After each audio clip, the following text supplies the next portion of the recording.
क्रमागत 1 ते 10 संख्याच्या घनाची बेरीज किती?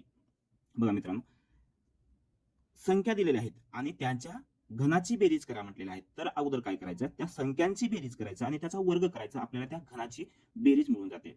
तर मित्रांनो, हे 1 ते 10 पर्यंतच्या संख्या प्रत्येकांच्या घन करून त्यांची बेरीज करणं हे अवघड आहे.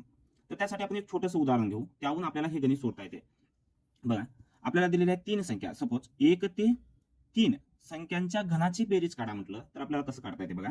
आता छोट्या म्हणजे कमी संख्या असेल तर आपण असं करू शकतो, 1, 2 आणि 3 यांचा प्रत्येकाचा घन घेऊन यांची बेरीज करता येते. 1 चा घन 1, 2 चा घन 8 आणि 3 चा घन 27. या प्रत्येकांचा आपण घन घेऊन यांची बेरीज करता येते आणि यांची सर्वांची बेरीज केलं 8 आणि 1 9, 9 27 36. हे घनाचा वर्ग करून करता येते. आपल्याला दुसऱ्या कोणत्या पद्धतीने करता येते, ह्या सर्व संख्यांची काय करा, बेरीज करा. ह्या संख्यांची बेरीज करा आणि ह्या बेरजेचा, ह्या जे संख्या आहे यांचा जो बेरीज येते याचा वर्ग करा, आपल्याला त्याचा घन मिळून जाते. बघा, 1 2 3 झाले, 3 आणि 3 6 झाले आणि ह्या 6चा वर्ग आता किती मिळाले आपल्याला, 6 मिळाले. ह्या 6चा वर्ग केला तर 36 मिळतात.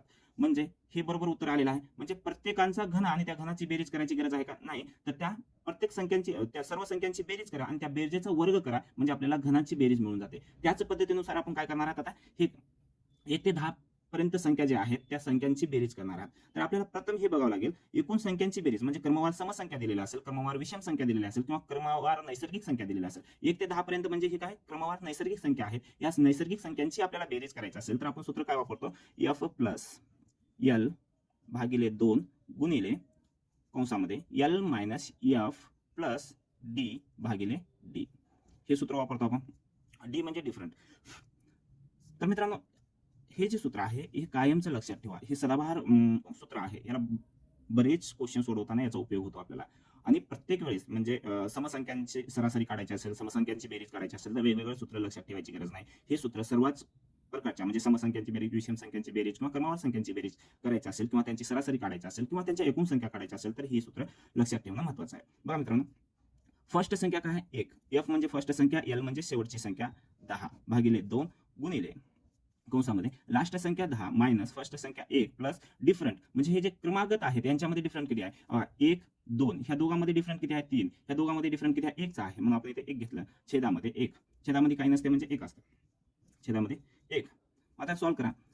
बघा मित्रांनो, बघा 1 10 11 छेदामध्ये 2 गुणिले हे कंस सोडून घ्यावं, हे प्लस आहे हे मायनस आहे म्हणून हे 2 कटले, छेदामध्ये काही नाही म्हणजे 1 असते म्हणजे 10.